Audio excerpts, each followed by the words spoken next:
नमस्कार, बिहार न्यूज़ के इस खास पेशकश में आप सभी का बहुत बहुत स्वागत है और मैं हूं आपके साथ दिव्या सिंह। हमारे इस खास पेशकश में आज हम आपको बहुत ही खास जानकारी देने वाले हैं। आपको बता दें, इस वक्त हम मौजूद हैं पटना के बोरिंग रोड स्थित SK Puri rehab touch centre में। आप देख सकते हैं ये सेंटर यहीं पे मौजूद है और आज हम अंदर चलेंगे और जानेंगे कि किस किस तरह की समस्याओं का निदान यहाँ पे होता है। लेकिन इससे पहले हम एक बात आपको बता दें कि यहाँ पे एडल्ट फिजियोथेरेपी, चाइल्ड फिजियोथेरेपी और ऑडियोलॉजी एंड स्पीच से जुड़ी तमाम समस्याओं का समाधान होता है। तो जी हाँ, आप बिल्कुल सही सुन रहे हैं, यानी कि जिन लोगों को या तो बोलने में दिक्कत हो या फिर सुनने में दिक्कत हो, उन लोगों के समस्याओं का समाधान भी यहाँ पे मौजूद है। तो चलिए चलते हैं हम रिहैब टच सेंटर के अंदर और देखते हैं किस तरह की यहाँ पे अत्याधुनिक मशीनें मौजूद हैं और किस तरह से लोगों का इलाज किया जा रहा है।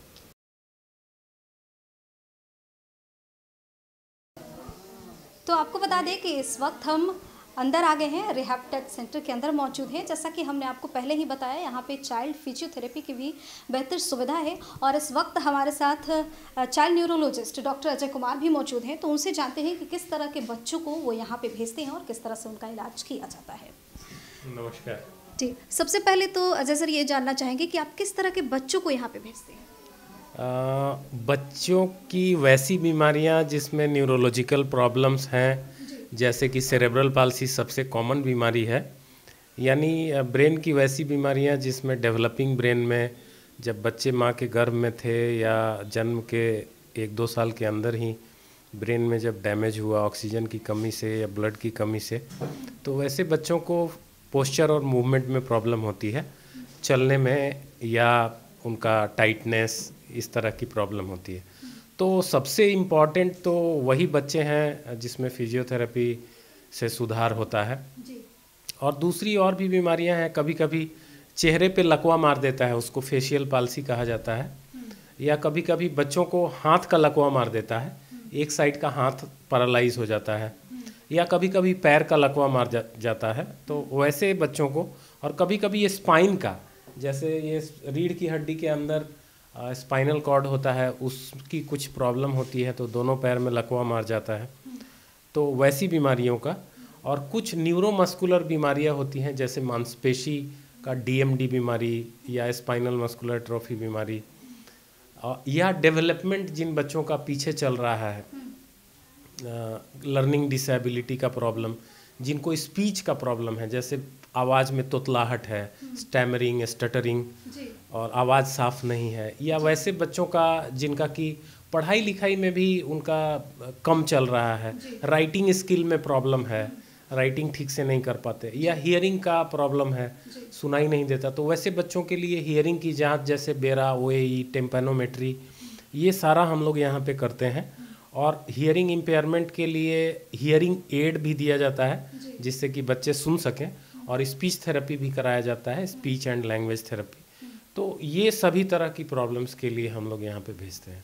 मैंने ये सवाल आपसे इसलिए पूछा कि कौन कौन सी बीमारियों का इलाज होता है, खासकर अगर बच्चों की बात करें, क्योंकि बहुत सारी चाइल्ड से जुड़ी ऐसी भी बीमारी है, न्यूरोलॉजिस्ट से जुड़ी ऐसी भी बहुत सारी बीमारी है जो दवा से ठीक हो जाती है। तो हम चाहेंगे एक एक करके आप बीमारियों के नाम बताएं कि किन बीमारियों का इलाज संभव है फिजियोथेरेपी से। बहुत सारी बीमारियां हैं, जैसे सबसे इम्पॉर्टेंट और सबसे कॉमन तो सेरेब्रल पाल्सी बीमारी है, जिसमें सिर्फ दवा से नहीं हो सकता पूरा ठीक बच्चा। और भी बीमारियां जैसे कि facial palsy, foot drop, sciatic nerve injury, spinal cord injury, hearing impairment, speech and language disorders, इस तरह की बीमारियों का संपूर्ण इलाज सिर्फ दवा से संभव नहीं है। इसमें physiotherapy, occupational therapy, speech therapy की ज़रूरत महसूस की जाती है, तभी होलसम और कंप्लीट सुधार देखने को मिलता है। जी सर, आगे हम आपसे ये भी जानना चाहेंगे कि किस तरह से यहाँ पे बच्चों का इलाज किया जाता है फिजियोथेरेपी के माध्यम से। हम चाहेंगे कि आप हमारे दर्शकों को भी दिखाएं थोड़ा सा चल के कि किस तरह से बच्चों का सफल इलाज किया जाता है। चलिए।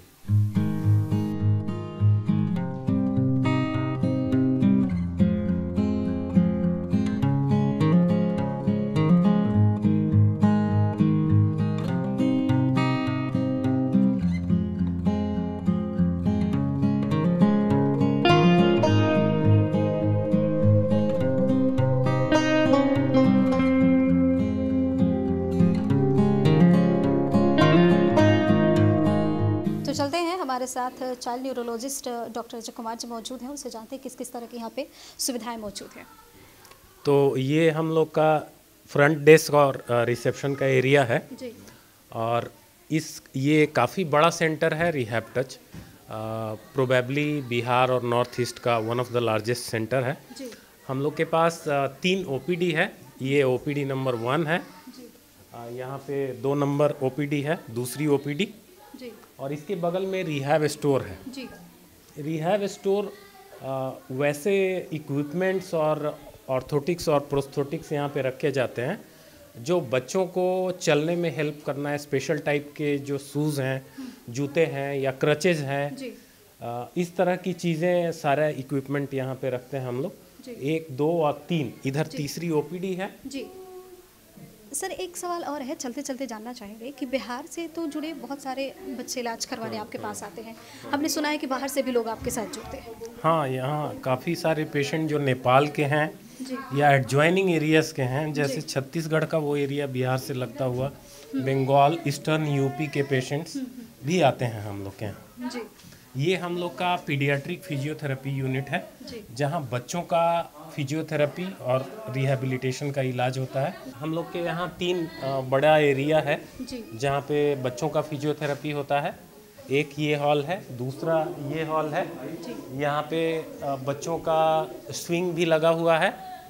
ये तो यहाँ पे हम देख रहे हैं कि बच्चों के खेलने की व्यवस्था काफ़ी अच्छी की गई है। तो यहाँ पे किस तरह की ट्रीटमेंट होती है बच्चों की? यहाँ पे आप देख सकती हैं कि एक सेरेब्रल पाल्सी के बच्चे का फिजियोथेरेपी ऑलरेडी हो रहा है जी।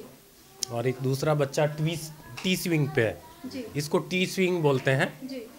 और बाकी सारे किस तरह की इम्प्रूवमेंट मिलती है? ये डॉक्टर संतोष बताएंगे, ये यहाँ पे सीनियर थेरेपिस्ट हैं। संतोष जी, आपसे जानना चाहेंगे कि जिस बच्चे को आपने पकड़ा है, किस तरह से इसकी ट्रीटमेंट कर रहे हैं? कुछ बच्चे ऐसे होते हैं जिनमें बैलेंस और कोऑर्डिनेशन का दिक्कत होता है और उनमें डर होता है। जब वो चलते हैं तो उनको डर लगता है, खड़े होने में डर लगता है। तो वैसे बच्चे को हम स्विंग पे डालते हैं और उस पर हम एक्टिविटी कराते हैं। तो जैसे जैसे एक्टिविटी हम कराएंगे और उनका ये बैलेंस और कोऑर्डिनेशन बढ़ते जाएगा और उनके अंदर से डर निकलता है। इसीलिए हम स्विंग का यूज करते हैं और इसमें अलग अलग टाइप के स्विंग होते हैं।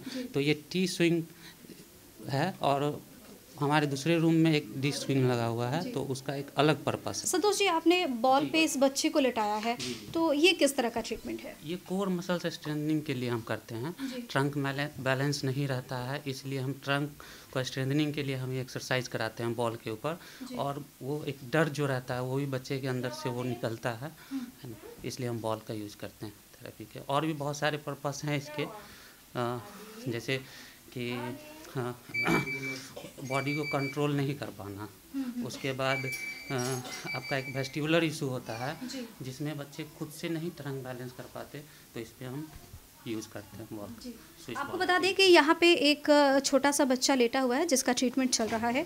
हम ये भी जानने की कोशिश करते हैं कि ये किस तरह का ट्रीटमेंट है और इससे किस तरह की सुविधाएं बच्चे को मिलेंगी। किस तरह का ये ट्रीटमेंट है? ये नेक कंट्रोल के लिए बच्चों लोग को दिया जाता है।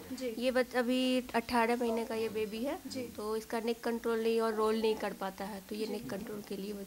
अभी इसका आई कांटेक्ट भी नहीं है, तो थोड़ा बहुत आई कांटेक्ट आया पहले से। कितने दिन से इस बच्चे का ट्रीटमेंट यहाँ पर? अभी 5 महीने से। अच्छा, कुछ इम्प्रूवमेंट देखने को? नेक कंट्रोल पहले से इसकी आई है पार्शियल, फिर आई कांटेक्ट भी थोड़ा बहुत पहले से इसका आया है, थोड़ा ज़्यादा डिले है। पहले से मूवमेंट थोड़ा कुछ करने लगा है नेक का, इधर उधर राइट कभी लेफ्ट घुमाता है, फिर ऊपर की ओर लेके जाता है। तो अभी तो बस इतना ही इम्प्रूवमेंट इसमें आई है, लेकिन बहुत आया है पहले से। आदि फिर बातों को सुन के रिएक्ट भी करने लगा है, कोई पुकारते हैं तो फिर ये बातों को समझता है, थोड़ा बहुत समझने लगा। तो अभी हमने चाइल्ड फिजियोथेरेपी से जुड़ी 2 एक्सपर्ट से बात की। इस वक्त हमारे साथ डॉक्टर साहब भी मौजूद हैं, उनसे भी जानने की कोशिश करते हैं। ये डिफरेंट एरिया है हमारा। जी। तो हम लोग के यहाँ चाइल्ड फिजियोथेरेपी में भिन्न सेगमेंट के लिए अलग अलग एक्सपर्ट्स हैं। जी। तो इस एरिया के बारे में हमारे यहाँ जो सीनियर फिजियोथेरेपिस्ट हैं डॉक्टर अविनाश, वो एक्सप्लेन करेंगे कि यहाँ भिन्न भिन्न तरह के इक्विपमेंट जो लगे हुए हैं वो क्या क्या इफ़ेक्ट देते हैं और किस तरह से बच्चों का ट्रीटमेंट या तो हम आपको लगातार यही दिखाने की कोशिश कर रहे हैं कि चाइल्ड फिजियोथेरेपी से जुड़े बच्चों का किस तरह से ट्रीटमेंट किया जाता है। और इस रूम में हम पहुंचे हैं और इस वक्त हमारे साथ डॉक्टर अविनाश मौजूद हैं। डॉक्टर अविनाश, आपसे जानना चाहेंगे यहाँ पे किस तरह से बच्चों का ट्रीटमेंट होता है? ये बेसिकली गेट ट्रेनिंग के लिए हम यूज़ करते हैं और भी डिफरेंट एक्टिविटीज़ के लिए भी है। ये स्टैंडिंग फ्रेम कहलाता है। जो बच्चा खुद से खड़ा नहीं हो पाता है उसको हम इसके सहारे खड़ा करते हैं और डिफरेंट एक्टिविटीज़ कराते हैं। तो इसमें एक नेक कंट्रोल के लिए भी और अपर लिम्ब मूवमेंट के लिए भी या अपर मतलब ग्रास्पिंग एक्टिविटीज़, कुछ सारी एक्टिविटीज़ भी कुछ टॉयज़ के साथ कराते हैं। कुछ लाइटनिंग टॉयज़, कुछ आवाज़ वाली टॉयज़ के साथ इसमें एक्टिविटीज़ भी हो जाती है। और साथ साथ जब बच्चा खड़ा होता है तो एक तो उसके वेट से जॉइंट प्रोप्रियोसेप्शन एक होता है। दूसरा कि जो भी डिफॉर्मिटी के चांसेस होते हैं उसको हम अवॉइड कर सकते हैं। जी। आपने उधर भी बताया कि वहाँ पे बच्चों को बैठा करके ट्रीटमेंट दिया जाता है। सीपी चेयर कहलाता है बेसिकली। इसके बारे में इस पर सीटिंग में एक्टिविटीज़ कराते हैं। एक तो रीचिंग आउट एक्टिविटीज़ हो गया या फिर कोई भी जैसे एक पैक बोर्ड आता है उस पर डिफरेंट टेक्सचर के शेप के टॉयज़ होते हैं जो हम हाथ से उसको करने के लिए कराते हैं। कुछ एक रॉकिंग मूवमेंट भी करा सकते हैं। तो different type of stimulation sitting position में हम कराते हैं जी। उसके लिए एक्टिविटीज़ कराते हैं जी। आपने इधर भी बताया कि बच्चे शीशा में देख के हाँ ये शीशा जो लगा है वो उसमें एक फीडबैक मिलता है। ये ट्रेनिंग बेसिकली ऐसा नहीं है कि वो किसी भी तरीके से चल ले। गेट ट्रेनिंग एक प्रॉपर तरीका होता है जिसके सहारे कि जिस तरीके से चला जाता है। हम नॉर्मल इंडिविजुअल जैसे चल लेते हैं तो हमें पता नहीं चलता कि हम नॉर्मल चल रहे हैं, इसलिए हमें पता नहीं चलता कि हम जब चलते हैं तो पहले हील टच होता है या हमारा टो टच होता है या फिर हम कमर से पैर बढ़ाते हैं या ऐसे उठाकर घुमा के।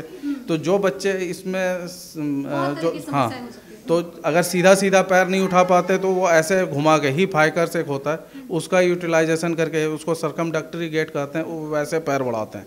तो उसमें हम ये सिखाते हैं कि आप सीधा सीधा ऐसे पैर ऊपर उठाकर फिर रखें।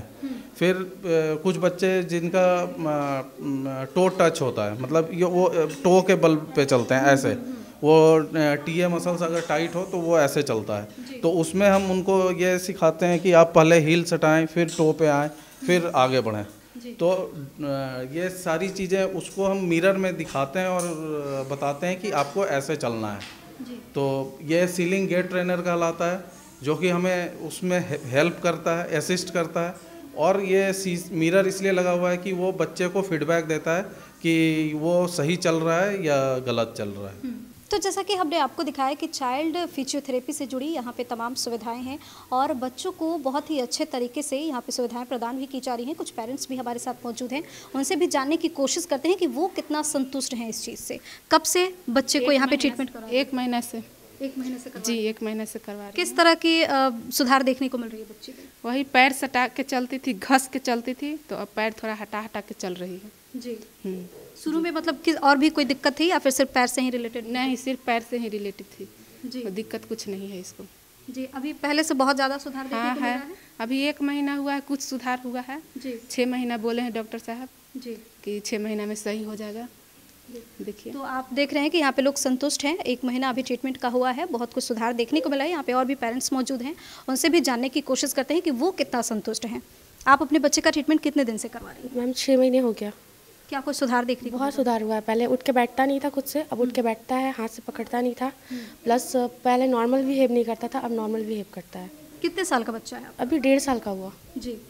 और उसको पहले सीज़र की दिक्कत थी जिसकी वजह से मतलब वो काफ़ी चीज़ें करता था नॉर्मली जो कि भूल गया था। फिर वो अब वो रिवीजन कर चुका है। यहाँ की ट्रीटमेंट जो है उससे कितनी संतुष्ट हैं आप? मतलब बहुत संतुष्ट है मैम, क्योंकि बच्चा मेरा जैसा था कि वो उठ के खुद से बैठता नहीं था, विदाउट सपोर्ट के नहीं बैठता था। और वो खुद से उठ के बैठता भी है और मतलब उठ के खड़ा होने की भी कोशिश करता है। मतलब बहुत इंप्रूवमेंट देखने को मिल रहा है। यहाँ पे और भी पेरेंट्स मौजूद हैं, उनसे भी जानने की कोशिश। आप अपने बच्चे का ट्रीटमेंट कितने दिन से करवा रही हैं? 6 मंथ से। 6 मंथ से। हाँ। क्या कुछ इंप्रूवमेंट देखने को? इम्प्रूवमेंट यही है कि नेक होल्डिंग नहीं था, थोड़ा थोड़ा भी आ रहा है नेक होल्डिंग, और टाइटनेस बहुत था शरीर में और टाइटनेस भी कम हुआ है। तो मतलब कितने साल का बच्चा है आपका? 1.5 साल का है। 1.5 साल का है। हाँ। संतुष्ट हैं यहाँ की ट्रीटमेंट हाँ। से? यहाँ पे और भी एक पेरेंट्स मौजूद हैं। आप अपने बच्चे का इलाज कब से करवा रही हैं? 6 मंथ से। 6 मंथ से किस तरह की सुविधाएं मिलती हैं और कितना संतुष्ट हैं आप? मैं तो बहुत संतुष्ट हूँ यहाँ के ट्रीटमेंट से। जी। आपके बच्चे में किस तरह की समस्या थी? टाइटनेस बहुत ज़्यादा था, वो 4.5 साल का हो चुका था, बैठ नहीं पा रहा था, नेक कंट्रोल नहीं थे। अभी वो हम करवाने से नेक कंट्रोल आया है, थोड़ा बहुत 5 मिनट 10 मिनट विदाउट सपोर्ट बैठ रहा है। जी। इसीलिए मैं तो पूरी तरह से संतुष्ट हूँ। जी। तो आपने देखा कि यहाँ पे पेरेंट्स जो मौजूद हैं पूरी तरह से यहाँ के जो चाइल्ड फिजियोथेरेपिस्ट हैं उनसे संतुष्ट हैं और काफ़ी खुश नज़र आ रहे हैं, क्योंकि उनके बच्चों में इम्प्रूवमेंट देखने को मिल रही है और हर माँ को यही चाहिए कि उसका बच्चा स्वस्थ हो जाए। तो ये है आपके अत्याधुनिक मशीनों से जुड़ा रिहैब टेस्ट सेंटर और हमारे इस खास पेशकश में फ़िलहाल इतना ही। तब तक के लिए हमें दीजिए इजाज़त। नमस्कार।